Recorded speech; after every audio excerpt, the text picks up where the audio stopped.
President Corrett, I now have the honor to present to you for the degree of Doctor of Humane Letters, honoris causa, Edward J. Koppel.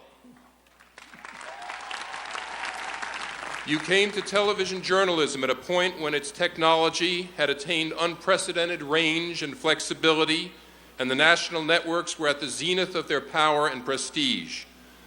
No one in your generation more ably and honorably tapped the medium's vast potential to shed light on events the world over, however remote or complex. For millions of people, you are inextricably bound into the tapestry of world history during the past 4 decades, always as a knowing, sage, and trusted analyst. Edward J. Koppel, by the authority vested in me by the Board of Trustees of the University of Massachusetts, I confer upon you the degree Doctor of Humane Letters, honoris causa. In accordance with usual custom, you are entitled to all the rights and privileges which pertain to this degree here and elsewhere. In token whereof, we award you this diploma and invest you with the hood of Doctor of Humane Letters. Congratulations.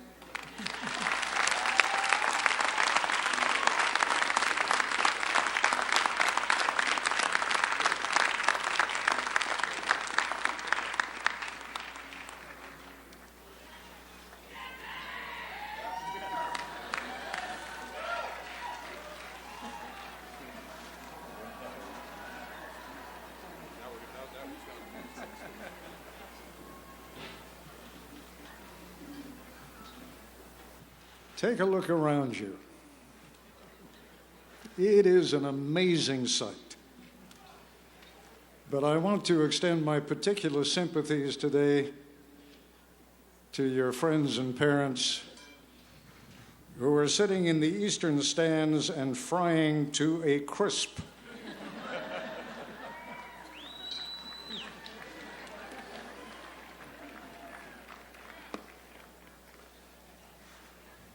It's rather a quaint tradition. We all dress up in medieval scholastic robes with their ecclesiastical overtones. The speaker struggles to say something memorable. Everybody else struggles to stay awake. The simultaneous attainment of those goals is pathetically rare. Why even bother? The university could certainly have emailed your diplomas, and those of you nostalgic for crowds could have assembled as a flash mob. It's still open to you. As for your families, think of the money they could have saved on travel expenses if you'd simply friended them on Facebook. Ah, yes, your commencement address. If sclerotic dictators can be overthrown by messages of 140 characters or fewer, surely I should have been able to tweet something adequate your way. But I won't. It will surprise few, if any of you, to learn that I don't tweet and that I have thus far resisted all efforts to friend or be friended. Indeed, some events still need to be celebrated in person, with all the outdated pageantry, the tedious speeches, and even the unnecessary expense. What you've done, all of you, those of you who've earned degrees, those who taught and mentored you, and those who encouraged, supported, and in many instances paid for you to attend this great university, the accretion of hundreds of singular moments of achievement deserves this communal celebration. It should still be experienced in real time without being accelerated, freeze-dried, and miniaturized. Even over the relatively brief span of my lifetime, I have seen the telephone evolve technologically from a rotary dial system on which long-distance phone calls had to be placed through an operator to this. I am not, as you might imagine, big on apps. Still, I get it. You can't spend a lifetime in radio and television and not appreciate the value of instant, near universal communication. But it is both the blessing and curse of our time that media have never been equipped for greater speed and universal reach than now. Speed, you see, is often the enemy of accuracy and clarity.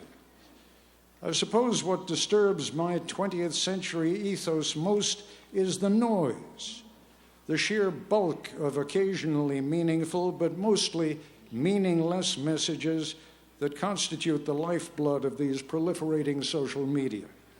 Billions upon billions of tweets and text messages, most of them so lacking in substance that it's difficult to imagine any impact if they were all vaporized tomorrow.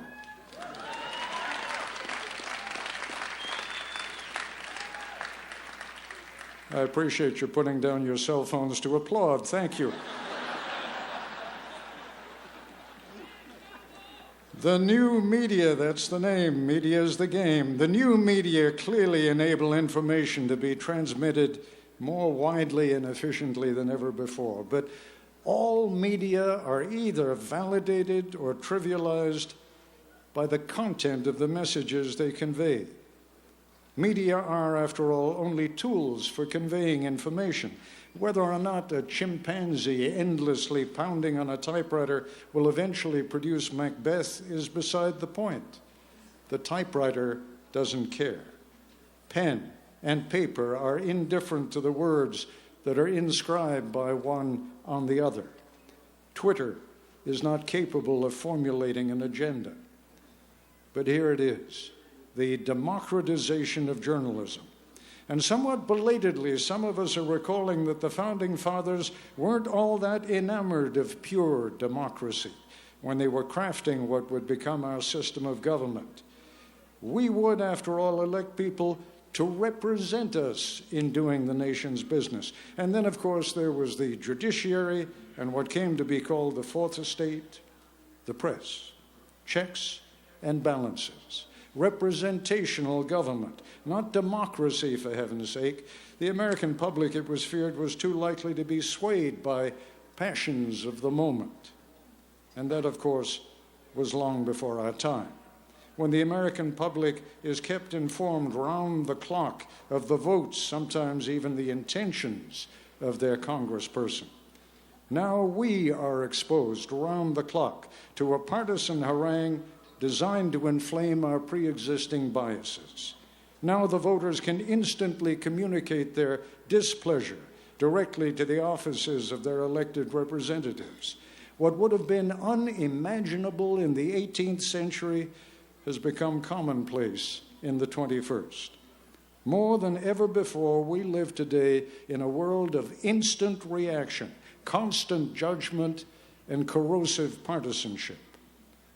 Political debate is a wonderful thing, but partisan shrieking is corrosive and destructive. If we are to find solutions to the challenges we face, we have to relearn the virtues of compromise. If we are going to deal intelligently with the problems we confront, we need time to pause, to consider, to reflect. But our media, news and social, are intolerant of anything but instant response. We are making and receiving endless observations about the trivial and believe that we are communicating. I am left with a feeling of not just great opportunities missed, but with a sense of actual danger to our republic. Much of our journalism is simply a catalogue of what just happened, without any regard to its impact or importance. We have a greater capacity to communicate more, further, faster than ever before. Rather than using information to illuminate the world, though, we consume it like fuel. The more we burn, the faster we go. The faster we go, the less we see and understand. We slow down only for the accidents along the side of the road. And the biggest accident still lies ahead. Only, I fear, when that occurs, only when the combined impact of too many unemployed, too many foreclosures, too much debt exacerbated by too undeclared and unfunded wars, only when the human and social costs of a crumbling education system and a flawed healthcare system leave us wondering where and why we lost our footing as a nation, will we come to realize that what is communicated to us is vastly more important than the medium by which it is conveyed. Some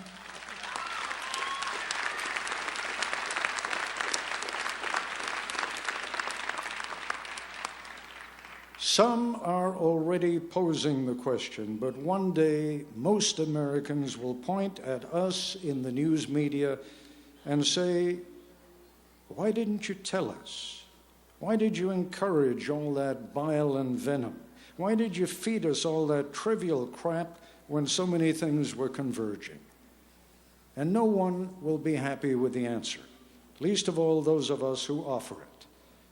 What we gave you, we will say, is what you wanted. At this critical juncture in your lives, let me urge you, no, let me implore you to want more substance, more real information about important issues, more fairness, more objectivity, more tolerance for views that differ from your own, more time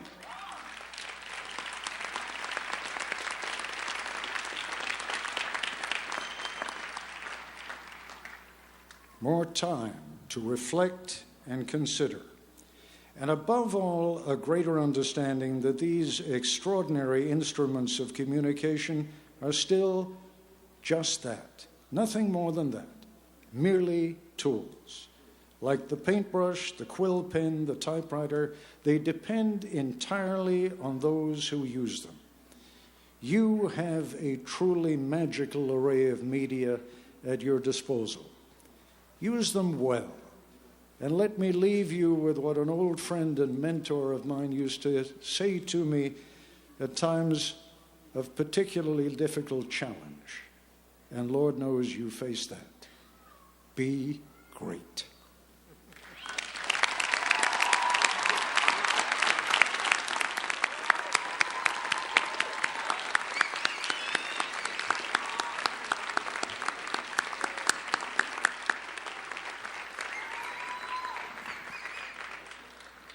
Thank you, Dr. Koppel.